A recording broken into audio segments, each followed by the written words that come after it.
अस्सलाम वालेकुम friends, this is Pathan Nazim and welcome to hello learning academy. Friends, इस video में हम कर्नाटक टीटी के लिए गुज़िश्ता इम्तहानात में पूछे गए उर्दू मजमून के 10 सवालात वजाहत के साथ देखेंगे।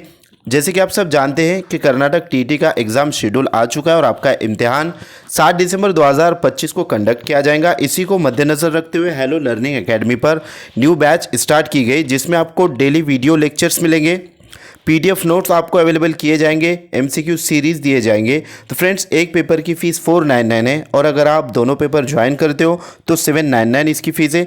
अगर आप इंटरेस्टेड हो तो नीचे दिए गए नंबर पर कांटेक्ट कीजिए और कोर्स को ज्वाइन कीजिए। तो वक्त को ज़ाया ना करते हुए चलते हम क्वेश्चंस की तरफ। क्वेश्चन है कि मवाफ़िक़त इस लफ्ज़ की ज़िद क्या है। तो फ्रेंड्स, अल्फ़ाज़ ज़िद पर डेफिनेटली क्वेश्चन पूछा जाता है। तो नंबर 1 है मुखालफत, नंबर 2 है मुताबिकत, नंबर 3 है मुनासिबत और नंबर 4 है मुतशाबिहत। तो फ्रेंड्स, जो मवाफ़िक़त है इसकी लिहाजा ज़िद जो रहेंगी वो रहेंगी मुखालिफ, यानी कि मवाफ़िक़त और मुखालिफत, इस तरीके से। Option number first correct answer रहेगा। नेक्स्ट क्वेश्चन है कि बेदिल हुए, बेदी हुए, बेकस हुए, बेबस हुए, इन अल्फाज में किसकी तकरार से जाज़बियत पैदा हो रही है। जाज़बियत से मुराद रिलेशन एक, यानी कि जो आवाज़ के एतबार से जो है तो एक जैसी आवाज़ आ रही है। तो फ्रेंड्स, नंबर 1 है हुरूफ अत्फ, नंबर 2 है साबिक़ा, नंबर 3 है लाहिक़ा और नंबर 4 है हुरूफ जार। तो फ्रेंड्स, बेदिल हुए, बेदी हुए, बेकस हुए, बेबस हुए, यहाँ पर स्टार्टिंग में बे आया है, दूसरे जुमले में भी बे आया है, तीसरे में भी और चौथे में भी। तो फ्रेंड्स, जो स्टार्टिंग में एक जैसे अल्फाज इस्तेमाल होते हैं, एक जैसे जो है तो लफ्ज़ इस्तेमाल होते हैं, उन्हें साबिक़ा कहा जाता है। और बाद के जो लफ्ज़ होते हैं, जैसे कि अक़लमंद और जो मंद वग़ैरह जो लास्ट में आते हैं, उसको लाहिक़ा कहा जाता है। तो लिहाजा बेदिल हुए, बेदी हुए, बेकस हुए और बेबस हुए, इन अल्फाज में लिहाजा साबिक़ा की वजह से जाज़बियत पैदा हो रही है। Option number second correct answer रहेगा। नेक्स्ट क्वेश्चन की तरफ चलते। अगला सवाल है, क्या ज़रूरी है कि न हिंद में एक लफ्ज़ फ़ारसी और एक हिंदी हो। इस जुमले की किस्म पहचानिए। तो फ्रेंड्स, जुमले की 3 किस्में होते हैं, मुरक्कब जुमला, मुफर्रद जुमला, मखलूत जुमला, और लिहाजा इस पर भी क्वेश्चन पूछा जा सकता है। नंबर 1 है मुफर्रद, नंबर 2 है मुरक्कब, नंबर 3 है मखलूत और नंबर 4 है इनमें से कोई नहीं। तो लिहाजा इस क्वेश्चन का करेक्ट आंसर रहेगा ऑप्शन नंबर 3 मखलूत जुमला, क्योंकि इसमें 2-3 जुमले जो तो मिले हुए, जैसे कि क्या ज़रूरी है। अब यहाँ पर इस जुमले की मदद से, इस जुमले के ज़रिए 2 से 3 बातों का ज़ाहिर होना साबित हो रहा है। जैसे कि क्या ज़रूरी है कि न हिंद में एक लफ्ज़ फ़ारसी और एक उर्दू है और एक हिंदी हो। तो यहाँ पर ये लॉन्ग जो है तो जुमला हो रहा है, इस वास्ते ये मखलूत जुमला रहेगा। नेक्स्ट क्वेश्चन की तरफ चलते। अगला सवाल है कि ला हौल वला कुव्वता इल्ला बिल्लाह के वज़न को उर्दू अदब में किस सिन्फ़ सुखन का बुनियादी वज़न करार दिया गया है। फ्रेंड्स, इस टाइप का क्वेश्चन गुज़िश्ता पूछा गया है 2020 के एग्ज़ाम में, और इस बार पूछे जाने के चांसेस हैं। तो इस वास्ते इसको जहन में रखना है कि उर्दू के जो है तो अदब में किस सिन्फ़ सुखन का बुनियादी वज़न जो है तो ला हौल वला कुव्वता इल्ला बिल्लाह को करार दिया गया है। नंबर 1 है गज़ल, नंबर 2 है क़ता, नंबर 3 है रुबाई और नंबर 4 है मसनूई। तो फ्रेंड्स, इस क्वेश्चन का करेक्ट आंसर है ऑप्शन नंबर 3 रुबाई। नेक्स्ट क्वेश्चन की तरफ बढ़ते। अगला सवाल है कि फ़सीहुल बयान, बहरुल फ़साहत, तर्जुमानुल क़ुरआन, हस्ब बाला मिसालों के पढ़ने से कौन सी बात वाज़े होती है। नंबर 1 शमसी हुर्फ, नंबर 3 कमरी हुर्फ, नंबर 3 हर्फ जार और नंबर 4 हुरूफ अत्फ। तो फ्रेंड्स, फ़सीहुल बयान, बहरुल फ़साहत और तर्जुमानुल क़ुरआन, तो यहाँ पर फ़सीहुल बयान के अंदर अलिफ पढ़ा नहीं जा रहा है, हा को लाम से मिलाकर पढ़ाया जा रहा है, और बहरुल फ़साहत में भी उसी तरीके से रा को जो है तो लाम से डायरेक्टली मिलाया जा रहा है, पढ़ाने अलिफ वहाँ पर जो है तो हज़्फ़ हो जा रहा है, पढ़ा नहीं जा रहा है। और उसी तरीके से तर्जुमानुल क़ुरआन में भी नून को डायरेक्टली लाम से मिलाकर पढ़ाया जा रहा है और अलिफ जो है तो पढ़ा नहीं जा रहा है। जिस लफ्ज़ में जो है तो लाम पढ़ी जाती है, तो इस बात को आपको जहन में रखना है। हुरूफ शमसी और हुरूफ कमरी में गड़बड़ नहीं करना है, उसको एक ट्रिक के ज़रिए आप समझ सकते हो। जिस लफ्ज़ में जो है लाम पढ़ी जाती है वो हुरूफ कमरी होता है। क्या होता है वो? हुरूफ कमरी होता है। हुरूफ कमरी में लाम पढ़ी जाती है और हुरूफ शमसी में लिहाजा लाम और अलीफ पढ़ा नहीं जाता। अलीफ भी हज़्फ हो जाएगा और लाम भी हज़्फ हो जाएगा, लाम और अलीफ उसमें पढ़ा नहीं जाएगा, तो ये लिहाजा हुरूफ़े क्या हो जाएगा, शमसी हो जाएगा, और हुरूफ़े कमरी में लाम पढ़ा जाएगा। लिहाजा यहाँ पर जो है तो क्वेश्चन का आंसर आपको कमेंट बॉक्स में देना है कि फिर जो है तो ये हुरूफ़ कमरी होगा या शमसी होगा। लिहाजा हम ऑप्शंस की तरफ जा चुके हैं वजाहत के ज़रिए। नेक्स्ट क्वेश्चन की तरफ चलते हैं। अगला सवाल है कि मैं उसे आड़े हाथ लेने ही वाला था कि उसने कहा नाच ना जाने आंगन टेढ़ा। इस जुमले की मुनासिबत से दर्ज झेल में से कौन सा मुतबादिल सही है? नंबर 1, इस जुमले में बितरतीब 2 मुहावरे इस्तेमाल हैं।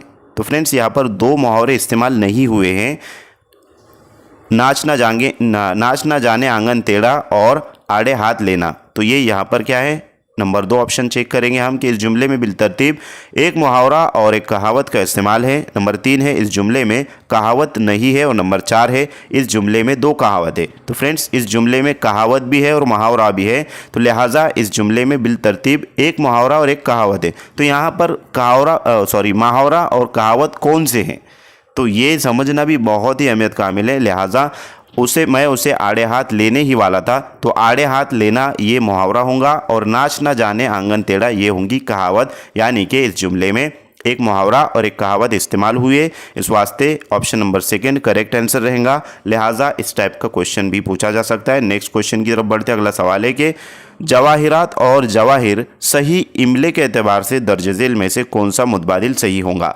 इतना इंटरेस्टिंग क्वेश्चन पूछा गया है और घुमा फिरा कर क्वेश्चन पूछा गया है। अगर यानी कि पहली मरतबा अगर एग्ज़ाम देने वाला होगा वो कंफ्यूज होना ही होना है यहाँ पर, क्योंकि फ्रेंड्स जवाहिर की जमा ही जवाहरात होती है और इमले के एतबार से ये दोनों भी दुरुस्त है। अब लिहाजा यहाँ पर जो है तो घुमा फिरा कर कैसे जो है तो कंफ्यूज किया गया है कि जवाहिरात और जवाहिर इमले के एतबार से दर्ज झेल में से कौन सा जो है तो मुतबादिल से होगा। तो दोनों लफ्ज़ सही है। नंबर 2 है दोनों लफ्ज़ गलत है। नंबर 3 है पहला सही और दूसरा गलत, और नंबर 4 है पहला गलत और दूसरा सही। तो लिहाजा यहाँ पर दोनों भी सही हैं, क्योंकि जवाहिर की जमा ही जवाहरात होती है, और यानी कि उसको जमा में जब तब्दील किया जाता है जवाहिर को तो जवाहरात होती है। तो यहाँ पर दोनों लफ्ज़ सही है। ऑप्शन नंबर 1 सही जवाब रहेगा। नेक्स्ट क्वेश्चन की तरफ बढ़ते। अगला सवाल है कि सुरमई शाम में उसकी नखरई आवाज़ ने जादू जगा दिया। सुरमई शाम में उसकी नखरई आवाज़ ने जादू जगा दिया। हज़्ब बाला ख़त कशीदा अल्फाज क्या होंगे। अब यहाँ पर जो ख़त कशीदा अल्फाज जो आता है फ्रेंड्स, तो एक बात आपको जहन में रखना है, हज़्ब बाला यानी कि पूरे जुमले से मुताल्लिक बात हो रही है, ख़त कशीदा अल्फाज यानी कि पूरे जो है तो टोटली जुमले से मुताल्लिक बात हो रही है कि क्या जो है तो है। लिहाजा नंबर 1 सिफ़त अददी, नंबर 2 है सिफ़त ज़ाती, नंबर 3 है सिफ़त निस्बती, और नंबर 4 है सिफ़त मिक़दारी। तो फ्रेंड्स सुरमई शाम में उसकी नखरई आवाज़ ने जादू जगा दिया। तो यहाँ पर सुरमई शाम को नखरे आवाज़ से जो है तो निस्बत दी जा रही है, यानी कि कनेक्ट किया जा रहा है। इस वास्ते ऑप्शन नंबर 3 करेक्ट आंसर रहेगा सिफ़त निस्बती।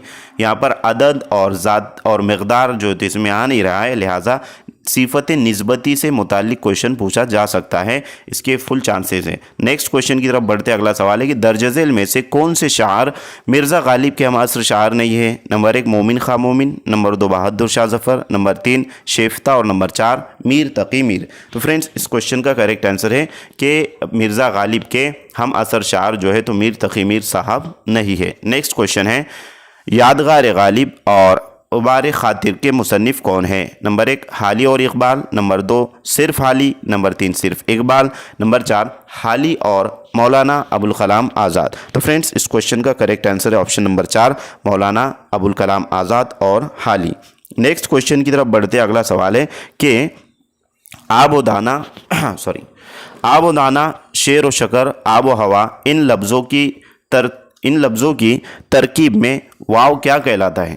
नंबर 1 वाव मजहूल, नंबर 2 वाव मारूफ, नंबर 3 वाव अत्फ, और नंबर 4 वाविन। तो फ्रेंड्स हमको सबसे पहले ये बात पता होना चाहिए कि वाव मजहूल किसे कहा जाता है, वाव जो है तो मारूफ किसे कहा जाता है, वाव अत्फ किसे कहते हैं और वावेन किसे कहते हैं। तो लिहाजा हम सबसे पहले देखेंगे कि वाव मजहूल किसे कहते हैं। तो वाव मजहूल यानी जब वाव ऐसे मकाम पर आए कि उसकी आवाज़ कम सुनाई दे या मख्फी हो जाए या असल आवाज़ बिल्कुल वाज़े ना हो तो उसे वाव मजहूल कहते हैं। जैसे लिहाजा नूर, उसी के साथ जो है दूध। तो यहाँ पर जो है तो वाव मुकम्मल आवाज़ जो है तो उसकी आ नहीं रही है, वाव की जो है तो बिल्कुल वाज़े आवाज़ नहीं आ रही है, वाव मजहूल पढ़ा जा रहा है, असल आवाज़ बिल्कुल वाज़े ना हो तो उसको जो है तो क्या कहा जाएगा, वावे मजहूल कहा जाएगा। और जैसे कि कुव्वत वगैरह। तो उसके बाद है वाव मारूफ किसे कहते हैं? तो वाव मारूफ कहते हैं जब वाव की आवाज़ खुलकर साफ और नुमाया तौर पर ज़ाहिर हो तो उसे वाव मारूफ जो है तो कहते हैं।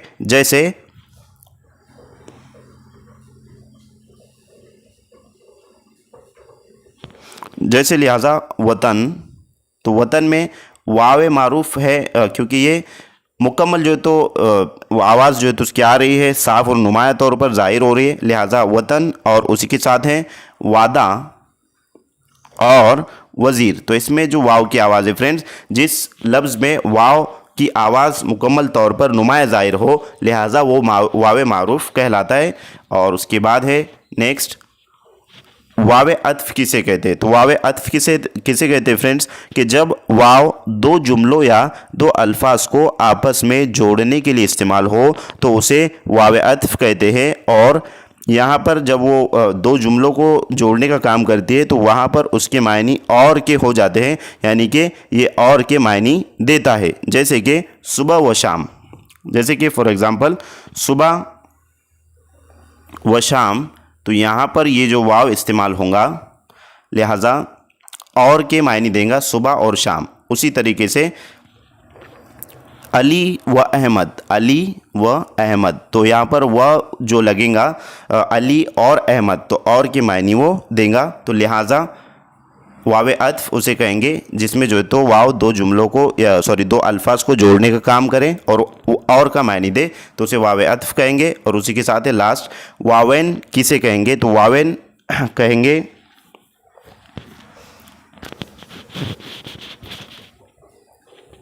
तो फ्रेंड्स लिहाजा वावेन कहेंगे जो कॉमाज होते हैं तो उनको जो है तो वावेन कहा जाता है। जैसे कि इस तरीके से जो तो यूज़ होता है। अब इनके दरमियान मेहनत करोगे तो कामयाब हो जाओगे, तो वावेन का इस्तेमाल किया जाता है, तो इसे वावेन कहेंगे। तो फ्रेंड्स इस क्वेश्चन का करेक्ट आंसर रहेगा ऑप्शन नंबर 3 वाव अत्फ, क्योंकि दो लफ्ज़ को जोड़ने का काम हो रहा है। तो मैं